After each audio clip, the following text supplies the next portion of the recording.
Voy a intentar proponer una reflexión un poco imprecisa, un poco abierta, un poco a la altura de esta temporada de ansiedad política en la que estamos. Una temporada de ansiedad política no solo porque en el horizonte relativamente cercano hay unas elecciones que consideramos importantes, no solo porque estas elecciones aparentemente serán competitivas por primera vez después de mucho tiempo, sino una temporada de ansiedad política, a mi entender, principalmente porque no resultan demasiado claras las categorías que debemos utilizar para situarnos y entender nuestra propia época. En primer término, parecen poco claras o no autoevidentes algunas opciones con las que durante mucho tiempo interpretamos la realidad. ¿Es posible? ¿Tiene sentido todavía pensar la política en términos de izquierdas y derechas? Si es posible, ¿qué significa? ¿Qué le importa a unos y qué a otros? ¿O acaso, como también se sostiene, la opción es entre república y populismo? ¿Es ese el verdadero dilema de la Argentina actual? De la elección de una u otra de las alternativas como la principal dependerá no solo la extensión de las alianzas electorales, sino sobre todo el contenido del discurso político. No solo la identificación de con quiénes hay que hacer política, sino de qué política debe hacerse y para qué debe hacerse política. Para intentar encontrar la respuesta, creo que ayudará a identificar cuál es el principal drama de nuestro país.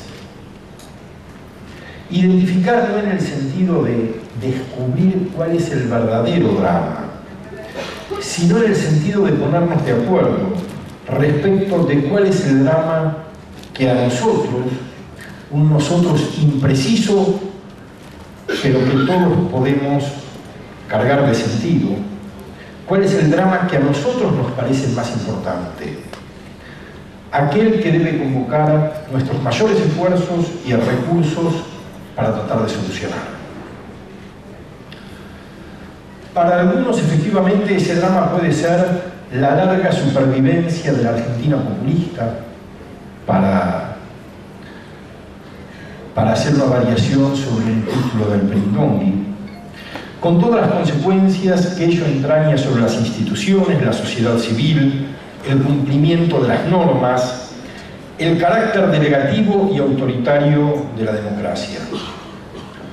Para otros, en mi opinión más trivialmente, ese drama puede ser en algunos momentos la inseguridad, en otros la inflación, en otros el tamaño del Estado.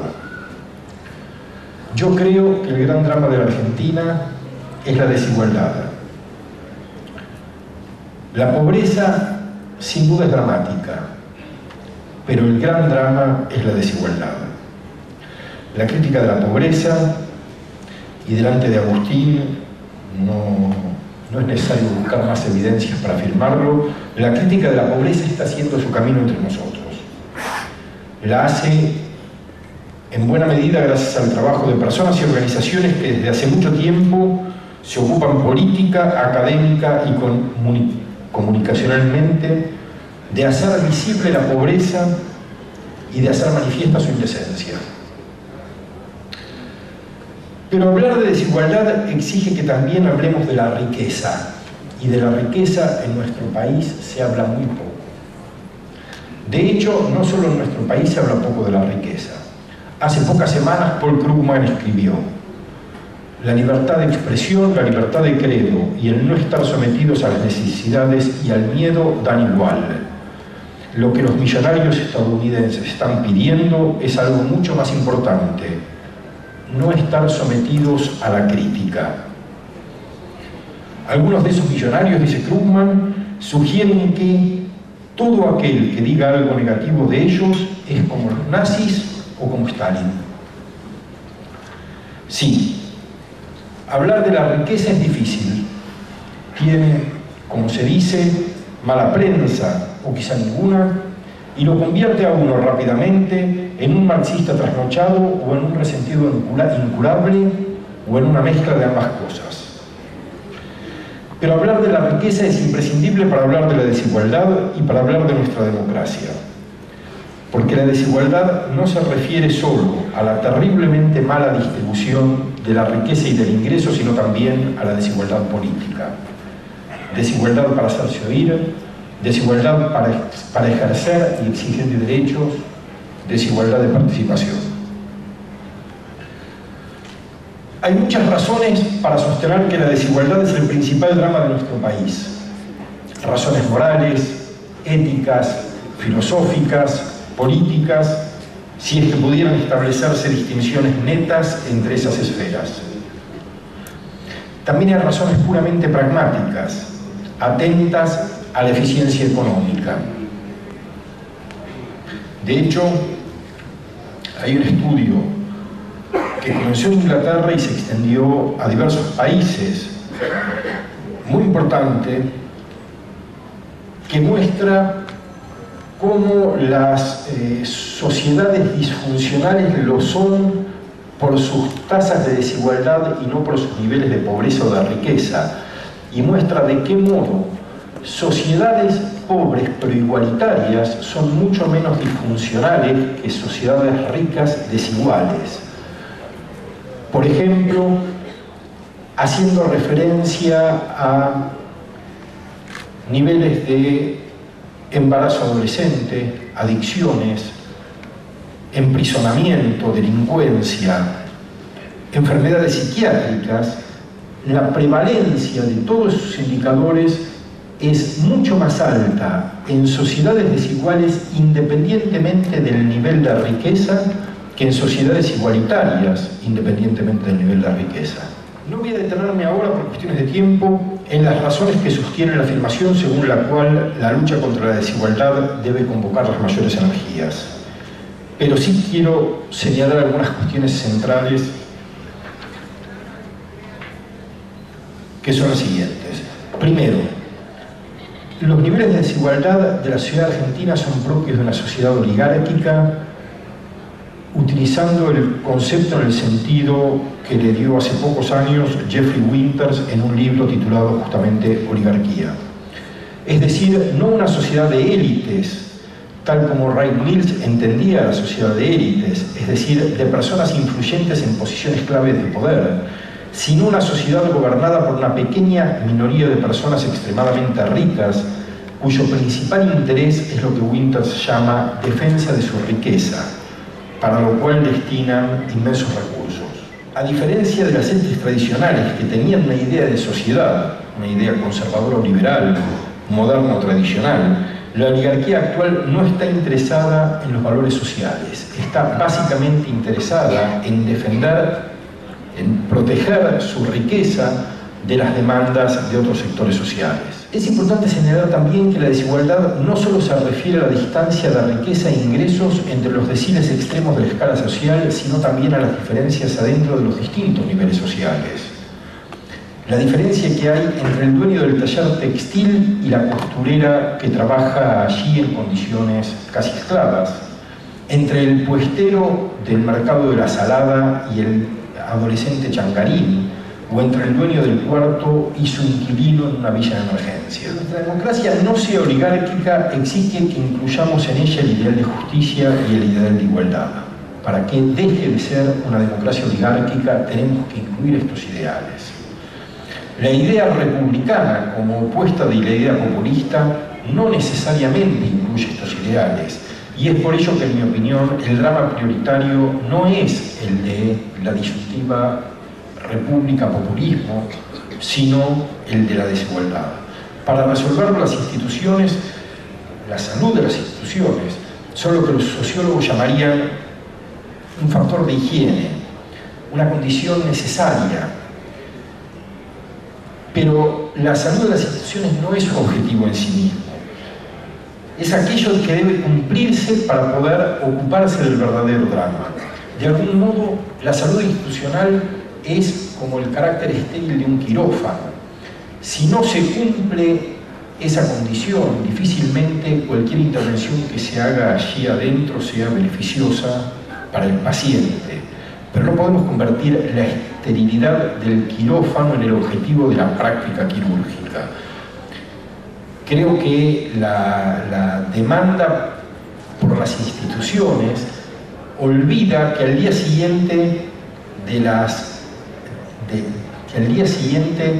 la instalación de un gobierno respetuoso de las instituciones hay que tomar decisiones sobre la distribución de la riqueza y del ingreso, que olvida que la pregunta central no es si se quiere gobernar con quienes quieren también ser respetuosos de la Constitución y de las leyes, sino si se quiere gobernar con quienes quieren quitar el IVA a los productos de primera necesidad para los sectores populares, con quienes quieren establecer un impuesto a la herencia o a las grandes fortunas, o a la renta sobre las transacciones financieras. Quiero decir, hay un día 2 de un proyecto político destinado a cumplir con un ideal de país.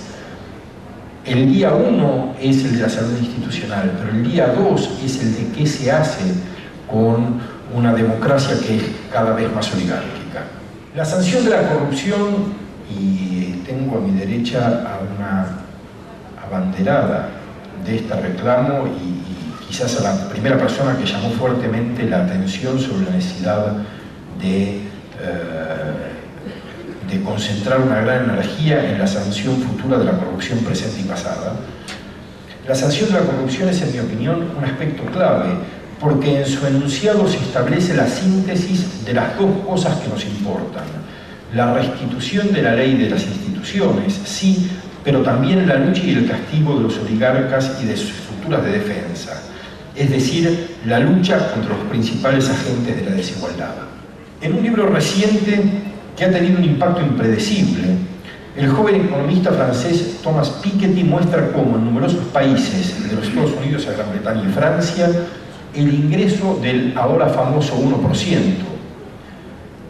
e incluso grupos menores que ese 1%, ese ingreso es la causa principal del aumento de la desigualdad. Pero esto le agrega una segunda revelación. La concentración de la riqueza tiene a lo largo del último siglo la forma de una U. Antes de la Primera Guerra Mundial, señala Piketty, el 1% más rico de los Estados Unidos y Gran Bretaña recibía alrededor de 1/5 del ingreso total. Hacia 1950 eso se había reducido a la mitad, pero a partir de 1980 la riqueza comenzó a concentrarse nuevamente en los sectores de más altos ingresos y actualmente ese nivel de concentración es semejante al de un siglo atrás. Es decir, todo el esfuerzo de distribución del estado de bienestar de la posguerra se ha ido diluyendo. Pero la tesis principal del libro de Piketty no es solo que hemos regresado en términos de desigualdad de ingreso un siglo atrás, sino que estamos construyendo lo que él llama capitalismo patrimonialista. En el capitalismo patrimonialista, los principales resortes de la economía no son controlados por individuos talentosos, sino por dinastías familiares. En una democracia oligárquica, como está haciéndolo la Argentina, ese capitalismo patrimonialista significa que las mejoras en la distribución del ingreso y de la riqueza son principalmente producto de dos factores: la herencia o el crimen, heredar o delinquir. No pienso solo en la gran riqueza, pienso también en la pequeña riqueza patrimonial de las familias. Y eso es exactamente lo contrario del ideal de sociedad que todavía muchos tenemos. Aun si somos, como yo lo soy, escépticos respecto del futuro, creo que este solo será mejor si hablamos con claridad de lo que nos importa. Y hoy es importante la lucha contra la desigualdad, y para ello no debemos hablar solo de la pobreza, sino también de la riqueza, de quiénes la tienen y de cómo se obtiene, y de cómo pensamos que debería distribuirse y crearse. A una sociedad dividida, por un lado, en herederos y criminales, y, por el otro, en personas que padecen un terrible temor por las incertidumbres de su futuro y el de sus hijos, a esta democracia oligárquica es posible y necesario oponer, para utilizar la expresión de John Rawls, una democracia de propietarios. Al drama de la desigualdad oponer el ideal de una sociedad más igualitaria y, por tanto, más justa. Gracias.